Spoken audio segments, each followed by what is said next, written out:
আসসালামু আলাইকুম ভাইয়ারা, তোমরা যারা 2024 সালের এসএসসি পরীক্ষা দিবা তোমাদের জন্য আজকে খুব গুরুত্বপূর্ণ একটা পেজ খোলার জন্য চেষ্টা করতেছি। সেটা হচ্ছে উপপাদ্য 20 নাম্বার এবং 23 নাম্বারের যে পেজটা রয়েছে, এবং এইখানে এই জন্য পেজ বলবো যে এই 20 এবং 23 উপপাদ্যটা হচ্ছে সকল উপপাদ্যের আর কি গুরু বলা চলে। অর্থাৎ এই উপপাদ্যের মধ্যেই কিন্তু অনেক ধরনের প্রশ্ন হয়ে থাকে, এবং 2023 সালে কোন কোন বোর্ডে কিভাবে করে প্রশ্নগুলো এসেছিল সেইটার একটা ডিটেলস কথা বলবো। এবং আজকের এই যে আমি এখানে তোমাদেরকে পেজটি দেখিয়ে দিচ্ছি, এই পেজটি সম্পূর্ণ কিন্তু একটা পেজের মধ্যে আলোচনা হচ্ছে। এই পেজটার মধ্যে কিন্তু হচ্ছে আমরা 30টি মার্ক, অর্থাৎ তোমাদের চূড়ান্ত পরীক্ষায় 30 মার্ক কমন পাবো, ঠিক আছে। তো এখন এই 30 মার্কের মধ্যে মূলত হচ্ছে বৃত্ত নিয়ে প্রথমত আলোচনা করব, দেন আমরা কি করব, দেন আমরা হচ্ছে ত্রিকোণমিতি নিয়ে আলোচনা করব। ত্রিকোণমিতি অর্থাৎ 9.1 এবং 9.2 থেকে। তো প্রথমত যে পেজটার কথা বললাম আমি, সেটা হচ্ছে তোমরা অনেকেই এই যে বৃত্ত, মানে বৃত্ত থেকে যখন প্রশ্ন পড়তে বলা হবে বা তোমাদেরকে পড়তে হয়, তখনই কিন্তু একটু মানে ভয়ের একটা অনুভব সৃষ্টি হয়ে যায় মনের মধ্যে, যে আর বাপ এখন কি করব, যে বৃত্ত থেকে প্রশ্ন কি করা যায় আসলে, এটা নিয়ে বিভিন্ন ধরনের সমস্যা তৈরি হয়। তো সেই সমস্যাগুলোকে আজকে আমরা খুব স্মুথলি ক্লিয়ার করার চেষ্টা করব, ঠিক আছে। তো প্রথমত যে বিষয়টা আমি বলছি যে 20 নাম্বার এবং 23 নাম্বার যে উপপাদ্য রয়েছে, এবং 20 এবং 23 এর উপপাদ্যটাকে কি বলেছি আমরা, গুরু বলেছি। এখন এই গুরুকে আমরা একটু সাইজ করব, দাঁড়াও, ঠিক আছে। তো এই সাজেশনটি আমি আসলে 2-3 দিন থেকে একটু খেটে খুঁটে খুব সুন্দর করে অ্যানালাইসিস করেই তৈরি করেছি। আমি 100% যে তোমরা এখান থেকে 30 মার্ক কমন পাবা, এবং তোমাদের যে সামনে প্রি টেস্ট পরীক্ষা শুরু হতে যাচ্ছে, সেই প্রি টেস্ট পরীক্ষায় যদি তোমরা এখান থেকে এই সাজেশনটি থেকে 30 মার্ক বা মোর দেন মানে 40 মার্কসও কমন পেতে পারো, ঠিক আছে, কোনো স্কুলে। তো যদি 30 মার্ক ন্যূনতমভাবে কমন পেয়ে যাও, তাহলে কিন্তু 100% ভাবে তোমরা হচ্ছে ফাইনাল পরীক্ষার জন্য প্রস্তুত, যে তোমরা এখান থেকে 30 মার্ক কমন পেয়ে যাচ্ছ। তোমরা নিজেরাই তখন কি করবা, একটা মনের মধ্যে একটা তৈরি হবে, যে একটা কনফিডেন্ট তৈরি হবে, ঠিক আছে। তো ভাইয়েরা, আমরা হচ্ছে মূল আলোচনায় চলে আছি। আলোচনায় মূল হচ্ছে কি জানি, যে 23 আর 20, তাই না? আমি কি বললাম, 20 আর 23। এই 20 নাম্বার উপপাদ্য এবং 23 নাম্বার উপপাদ্য করতে পারলে তোমরা কিন্তু 21 নাম্বার 22 নাম্বারে একটু হিউজ পরিমাণে একটা সাপোর্ট পাবা। ইভেন তোমরা হচ্ছে 8.2 থেকে যদি যাও, দেখো তোমরা যদি তোমাদের সাথে যদি টেক্সট বুক থাকে, সেই টেক্সট বুকটা খুলে দেখো যে তোমরা হচ্ছে 8.2 থেকে সৃজনশীল 4 নাম্বার, 1 নাম্বার প্রশ্ন এবং 2 নাম্বার প্রশ্ন, অর্থাৎ এখানকার সৃজনশীল 4 নাম্বারটা মোস্ট ইম্পর্টেন্টলি মানে প্র্যাকটিস করার চেষ্টা করবে, ঠিক আছে। তো এটা কিন্তু 100% মিল আছে। তাহলে গেল, এরপরে যেটা বিষয় আমরা করব সেটা হচ্ছে আমরা চলে যাই একবারে পেজের শেষে। এখানে কি আছে দেখো তো, এই যে 8.3-তে আর প্রশ্ন নাম্বার হচ্ছে 3 এবং হচ্ছে 5 নাম্বার যে সৃজনশীল প্রশ্ন একটা রয়েছে, তোমাদের টেক্সট বুকে চলে যেতে পারো। তোমরা এখানে 8.3 থেকে 5 নাম্বার সৃজনশীল অবশ্যই ভালো করে প্র্যাকটিস করবা। এখান থেকে সৃজনশীলটা কমন আসার সম্ভাবনা কোনো বোর্ডে আসতে পারে, এবং স্কুলের প্রশ্নগুলোতে, অর্থাৎ তোমাদের যে টেস্ট পরীক্ষা শুরু হতে যাচ্ছে, সেই টেস্ট পরীক্ষায় কিন্তু হুবহু এই সৃজনশীল প্রশ্নটা কিন্তু কমন আসার সম্ভাবনা অনেক বেশি।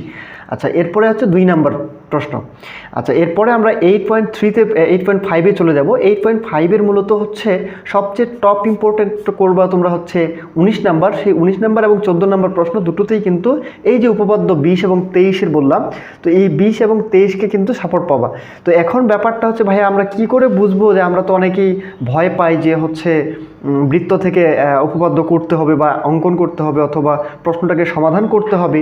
তো এই সব সম্পর্কিত ডিটেলস ক্লাস আসতেছে, সেইগুলোই ক্লাস অলরেডি মেকিং শুরু হয়ে গেছে। তো 2-1 দিনের মধ্যে আপলোড করে দিতে পারবো ইনশাল্লাহ। তো এখানে একটা ব্যাপার কাজ করবে, যে তোমরা তাহলে 20 এবং 23-এর মিলটা কীভাবে খুঁজে পাবা, এর পরবর্তী ক্লাসে কিন্তু আমি দেখিয়ে দেবো। এখানে তো আসলে দেখিয়ে দেওয়া সম্ভব হচ্ছে না, বাট আমি এর পরবর্তী ক্লাসে দেখিয়ে দেবো। এখন ব্যাপার হচ্ছে, চলে আসো এখানে, যে আমরা সম্পাদ্যর চলে আসি, ঠিক আছে। তো সম্পাদ্যের মধ্যে মূলত, আচ্ছা আরেকটা কথা বলিনি, সেটা হচ্ছে এই যে 20 নাম্বার এবং উপপাদ্য 23 নাম্বার করলে তোমরা হচ্ছে 8.2 থেকে সাপোর্ট পাচ্ছ এই প্রশ্নগুলোতে, এবং 8.3 এবং 8.5-এ সাপোর্ট পাচ্ছ। এগুলি থেকে কিন্তু একটি সৃজনশীল প্রশ্ন, অর্থাৎ 10 মার্কের, কত মার্ক ভাইয়া, 10 মার্ক কমন পাবা। এটা কিন্তু নিশ্চিত, শিওর একবারে তুমি এখান থেকে 10 মার্ক কমন পেয়ে যাবা। আচ্ছা, এরপরে যদি আমরা সম্পাদ্যে চলে যাই একটু, সম্পাদ্য এবং ত্রিকোণমিতি অর্থাৎ সম্পাদ্য অংশের এই কয়েকটি সম্পাদ্য ক্লিয়ার করলে তোমরা কিন্তু 10 মার্ক কমন পাবা। এবং হচ্ছে এখানে ত্রিকোণমিতি থেকে 9.1 এবং 9.2 থেকে মূলত হচ্ছে আমি কয়টা প্রশ্ন উত্তর দিছি, 1 2 3 4 5 6 7 8 9 10 11টা, এই 11টি প্রশ্নকে ক্লিয়ার করলে কিন্তু তোমরা ত্রিকোণমিতি থেকে 100% ভাবে 10 মার্ক পাবা। তো এখন আমি তোমাদেরকে মিলিয়ে দিচ্ছি এবং কোন কোন বোর্ডে অর্থাৎ 2023 সালে যে পরীক্ষাটা হয়েছিল সেই 2023 সালে কোন প্রশ্নটা এসেছিল এবং কীভাবে করে এসেছিল, এবং তোমরা যারা 2023 সালের পরীক্ষার্থী এখন যদি এই ভিডিওটি দেখে থাকো অথবা তারা যদি দেখেই থাকে তাহলে কিন্তু এই জিনিসটা আমি ক্যালকুলেশন করে দিচ্ছি, তোমরা কেন বুঝতে পারো নাই এবং এই প্রশ্নটা কিন্তু এখান থেকে এসেছিল কীভাবে করে এসেছিল সেটা। হ্যাঁ, আচ্ছা, প্রথমত ভাইয়া দেখো তো এখানে সম্পাদ্য কত, সম্পাদ্য 9, সম্পাদ্য 9 হচ্ছে তোমার পরিবৃত্ত। এই পরিবৃত্তের প্রশ্নটা কিন্তু এসেছিল দিনাজপুর বোর্ড 2023 সালে, ঠিক আছে, পরিবৃত্ত থেকে এসেছিল। এরপরে মূলত হচ্ছে 10 নম্বর 11 নম্বর, তাহলে 10 নম্বর 9 নম্বর 11 নম্বর এই তিনটা উপপাদ্যই কিন্তু তোমরা 2023 সালে যারা দিনাজপুর বোর্ডের পরীক্ষা দিয়েছিল তারা উপপাদ্য 9 নম্বর পেয়েছে, সম্পাদ্য 9 নম্বর পেয়েছে, যেটা হচ্ছে পরিবৃত্ত। তো এখন 2024 সালে যারা দিনাজপুর বোর্ড থেকে পরীক্ষা দিবে তারা কিন্তু এই পরিবৃত্ত না করলেও চলবে, তাদের জন্য কিন্তু মোস্ট ইম্পর্টেন্ট হচ্ছে কি 10 নম্বর অর্থাৎ অন্তর্বৃত্ত এবং বহির্বৃত্ত 10 11, ঠিক আছে। 10 এবং 11 নম্বর অন্তর্বৃত্ত এবং বহির্বৃত্ত সম্পর্কিত বিস্তারিত ক্লাস নিয়ে আসার চেষ্টা করব, এবং তোমাদের যাদের 2023 সালে এই তিনটির মধ্যে যেটা এসছিল এটাকে স্কিপ করে তার পরবর্তী দুইটা কিন্তু অবশ্যই মাস্ট বি ইম্পর্টেন্ট। এবং এখন 2024 সালের জন্য বাকি দুইটার মধ্যে কোনটা বেশি ইম্পর্টেন্ট কোনটা কম ইম্পর্টেন্ট এটা কিন্তু বলা যাবে না। ইভেন তুমি যদি পারো যে 2023 সালে যেটা এসছিল সেটাও প্র্যাকটিস করতে, তাহলে কিন্তু মানে অনেক বেশি বেটার হয়। কেন বেটার হয়, যে তোমরা অনেকেই দেখবা যে অনেকবার কি করে যে রিপিট করে থাকে ওইটাই, মানে 2023 সালে ওটা এসেছিল 24 সালে ওইটাই ঢুকিয়ে দিছে, ঠিক আছে, ওইখান থেকেই প্রশ্নটা করছে, অনেক সময় হয়ে থাকে এটা। তো হওয়ার চান্স পসিবিলিটি খুব একটা নেই, তবে না হওয়ারও কোনো মানে অপশন নাই, হতেই পারে, স্বাভাবিক ব্যাপার। সেই ক্ষেত্রে তোমরা কিন্তু পরিবৃত্ত অন্তর্বৃত্ত বহির্বৃত্ত তিনটাই ভালো করে কমপ্লিটলি একবারে মাথায় যেন থাকে। আচ্ছা, এরপরে মূলত হচ্ছে আমরা 8.5-এ চলে আসি। 8.5-এ আমরা দেখব যে হচ্ছে তোমাদের এই যে এখানে 11 নাম্বার 15 নাম্বার এবং 18 নাম্বার। তো 2023-এ যে প্রশ্নটা এসেছিল 11 নাম্বার থেকে, তোমরা 2023 সালের শিক্ষার্থীরা অনেকেই এটা বুঝতে পারছে যে 11 নাম্বারটা থেকে এসেছিল, আর অনেকেই কিন্তু বুঝতে পারেনি। 11 নাম্বারে কিন্তু 2023 সালে কুমিল্লা বোর্ড থেকে এবং যশোর বোর্ড থেকে এসেছিল 23-এ, ঠিক আছে। তো আমি এখানে মানে তোমাদের বোঝার সুবিধার জন্য একটু লিখেও রেখেছি যে কীভাবে করে এসেছিল। তোমাদের যে টেক্সট বুক রয়েছে টেক্সট বুকে কিন্তু 11 নম্বর প্রশ্নটা এরকমভাবে দেওয়া আছে, অর্থাৎ 4√AB দেওয়া আছে। এখন তোমাদের কোয়েশ্চেনে কিন্তু এটা এসেছিল, দেখো কুমিল্লা বোর্ডের ক্ষেত্রে, এটা কুমিল্লা বোর্ডের ক্ষেত্রে 1/16 ইন্টু a স্কোয়ার প্লাস হচ্ছে b square whole square minus ab, এই প্রশ্নটা এসেছিল। এখন এইটাকে ক্যালকুলেশন কিন্তু এইটার মতো করেই করা যাবে, তবে একটু মানে টেকনিক্যালি চলতে গেলে বা টেকনিক্যালি বুঝতে পারলেই কিন্তু সমস্যার সমাধান করা যাইতো। তো যারা বুঝতে পারছে তারা কিন্তু রাইট অ্যান্সার করছে, যারা বুঝতে পারেনি তারা কিন্তু মানে কান্নাকাটি শুরু করছে বা হাওয়া, মানে একটা ওই প্রশ্নটা ছাড়ে দিয়ে চলে আসছে। তো এটা কিন্তু মূলত 11 নম্বর থেকেই এসেছিল। এর পরবর্তী ক্লাসগুলোতে আমরা এটা বিস্তারিত আলোচনা করার চেষ্টা করবো ইনশাল্লাহ। আচ্ছা, এরপরে আমরা ত্রিকোণমিতিতে চলে আসি। তো ত্রিকোণমিতির যে অপশনটা রয়েছে এটা দেখো তো 9.1, এই 9.1 থেকে কিন্তু হচ্ছে এই 18 নাম্বার 19 নাম্বার কত 21-এর পর 22-এর পর 23, এই 5টি প্রশ্ন 9.1 থেকে মোস্ট ইম্পর্টেন্ট। এই 5টি প্রশ্নকে বাদ দিয়ে কিন্তু তোমরা কখনোই প্র্যাকটিস করবা না। তোমরা যেই টিচারের কাছেই পড়ো বা যেই কোচিংয়েই পড়ো অথবা বাসায় যদি নিজেরাই প্র্যাকটিস করো, তাহলে এই প্রশ্নগুলোকে ছাড়ে দিয়ে কিন্তু কোনো রকমভাবে পড়াশোনা করার চেষ্টা করবা না, নাহলে কিন্তু বিপদে পড়বে 100% ভাবে। আর তোমরা যদি একটু সূক্ষ্ম বিচার বিশ্লেষণের মাধ্যমে অর্থাৎ কোয়েশ্চেন পত্র পেপারপত্রগুলো পূর্বের অ্যানালাইসিস করতে চাও বা করতে পারলে তোমাদের কিন্তু মনে এইগুলোই আসবে 100%, এবং এইগুলোর থেকেই প্রশ্নটা হওয়ার সম্ভাবনা রয়েছে অনেক বেশি, 100% বলতে 99%ই বলা যায়, ঠিক আছে। আচ্ছা, এরপরে 9.2-তে চলে আসি। 9.2-এর থেকে কিন্তু মূলত 19 নাম্বার প্রশ্নটা থেকে কুমিল্লা বোর্ডে 2023 সালে এসেছিল, এবং কিভাবে করে এসেছিল সেটা কিন্তু আমি এখানে ডিসক্রিপশনে করে দিচ্ছি। তার আগে আমরা দেখে নিচ্ছি 18 নাম্বার 19 নাম্বার, এই যে 21 নাম্বার, তারপরে হচ্ছে 24, 25 এবং 30 নাম্বার যে সৃজনশীলটা রয়েছে সেইটা।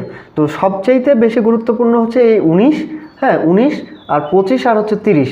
তো এইগুলো কি কেন দিয়েছে যে এগুলো তোমরা হচ্ছে সাবজেক্ট মানে সাইড অপশন হিসেবে রাখবা আর কি, হ্যাঁ, কারণ সাইড অপশন হিসেবে না রাখলে কিন্তু সমস্যা কিন্তু হতেই পারে স্বাভাবিকভাবে। আমি বলছি যে এটা থেকে আসতে পারে।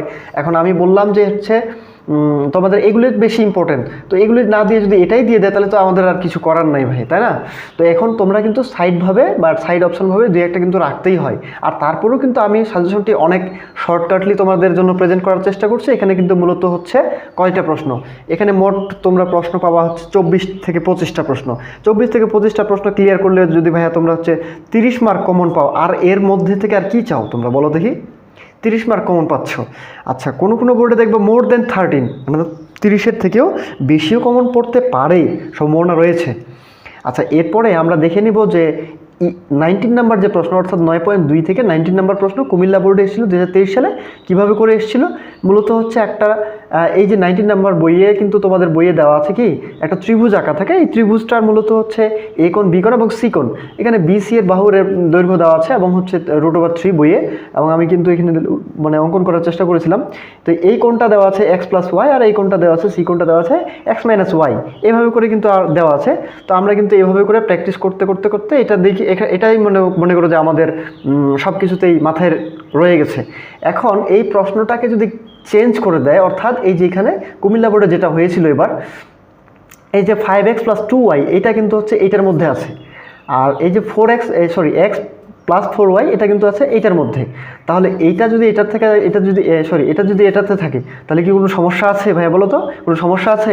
তোমরা এখানে যাহা কিছুই দোক না কেন, এখানে যাহা কিছুই দেওয়া হোক না কেন, তোমরা কিন্তু মানে ভয় পাওয়ার কোনো দরকার নাই তোমাদের, তাই না? কেন ভয় পাওয়ার দরকার নেই? ওই মানগুলো আমরা ইউজ করব, মান যেটাই থাক না কেন ওই মানটাই ইউজ করব। তাহলে 19 নম্বর প্রশ্নটা যারা বুঝতে পারছে তারা কিন্তু করতে পারছে, আর যারা হচ্ছে বুঝতে পারে না তারা কিন্তু ছাইড়ে দিয়া কি মন খারাপ করে বাসায় চলে আসে। আসলে প্রশ্ন কিন্তু হার্ড হয়েছে এরকমটা বলে, কিন্তু আসলে হার্ডনেস বলতে কিছু নাই। তো তোমার সূক্ষ্ম চিন্তাভাবনা, তোমার স্মার্টনেস, তোমার বুদ্ধিবৃত্তিই কিন্তু তোমাকে হার্ড ইজি বলবে, ঠিক আছে? অন্য কিন্তু কিছু না, প্রশ্ন কিন্তু কিছু না, প্রশ্ন ম্যাটার না। প্রশ্ন ম্যাটার হবে তখন যদি এগুলির বাইরে থেকে কোনো কিছু আসে, তাহলে তো শুধুমাত্র এখানে চেঞ্জ করে দিল তাতেই কঠিন হয়ে গেল, তাতে কিন্তু কিছু কঠিন না। আচ্ছা, এরপরে দেখো, তাহলে আমরা কিন্তু 8.3 আলোচনা করছি, 8.3টা আলোচনা করা হয়নি। 8.3 থেকে তোমরা করবা কি 5 নাম্বার এবং 3 নাম্বার এবং হচ্ছে 2 নাম্বার। তো 5 নাম্বার সৃজনশীলটা করবা, এবং 8.5 থেকে 14 নাম্বার আর 19 নাম্বার সৃজনশীল করবা। তো এই ছিল আমাদের এই টোটাল এই ব্যাচটির মধ্যে মোট হচ্ছে প্রশ্ন দিয়েছি আমি কয়টা? 24টা প্রশ্ন দিয়েছি। এই 24 থেকে 25টা প্রশ্ন যদি ক্লিয়ারলি করতে পারো তাহলে আমি আশা করি তোমাদের বোর্ড পরীক্ষায় 30 থেকে 40 মার্ক কমন পাবা। কিন্তু আমি বলে দিচ্ছি হার্ডনেসভাবে যে 30 মার্ক তোমরা কমন পাবা, ঠিক আছে? এর পরবর্তীতে আমরা বৃত্ত সম্পর্কিত আরও ইউনিক ভিডিও নিয়ে আসার চেষ্টা করছি।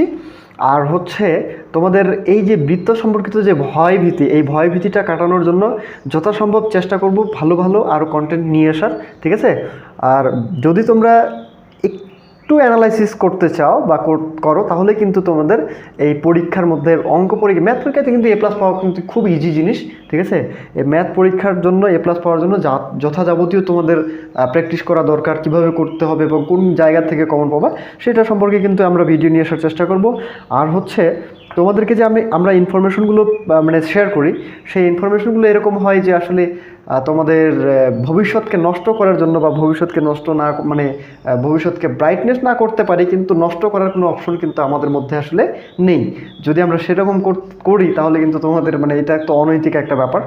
তো যাই হোক, আজকে আর না কথা বলি, তো সাজেশনটি কিন্তু ফলো করার চেষ্টা করবে। আমি আশা করি তোমাদেরকে একবারে করজোরে মানে হাত জোর করে অনুরোধ করছি, তোমরা এই সাজেশনটির বাইরে কোনো কিছু পড়াশোনা করার দরকার নেই। এইটা আগে ক্লিয়ার করো, তারপরে তোমরা যদি সম্ভব হয়, যদি পসিবল হয়, তাহলে তোমরা যত খুশি ভাবে পড়িও, সমস্যা নেই, ঠিক আছে? আজকে এ পর্যন্তই। আসসালামু আলাইকুম।